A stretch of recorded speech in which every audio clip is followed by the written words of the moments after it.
মানুষ এত বোকা কিভাবে হয়? আল্লাহ ছাড়া আমার দোয়া কে শুনতে পারে? আমার দোয়া কে শুনে? আমাদের দোয়া শুনে আল্লাহ, আর কেউ না।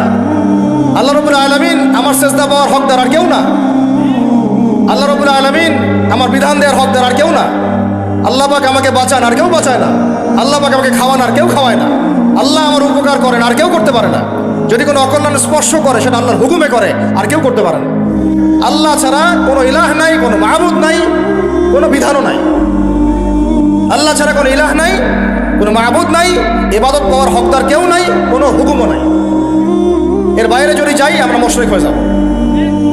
এটা ধর্মীয় অঙ্গনে, আপনার সংস্কৃতির মধ্যে এগুলো আছে। হুতুম পেশানি রাস্তাঘাটে ঘুরবে আমাদের ছেলেপেলে, কয়েকদিন করে ঘুরছেও, আর এর আগে কয়েকদিন। ও মনে করে যে হুতুম পেঁচা আমার কল্যাণ ডেকে নিয়ে আসবে। শুভ অমুক বর্ষ, মানে শুভ মানে এটা আপনাকে শুভ নিয়ে আসবে। পেশা আমার শুভ কিভাবে নিয়ে আসবে? শুভ বুঝলাম, শুভ না মেনেই নিলাম ওর তর্কের খাতিরে যে ও এটাকে শুভ মনে করতেছে। তো শুভর সাথে পেশার কি সম্পর্ক বলেন?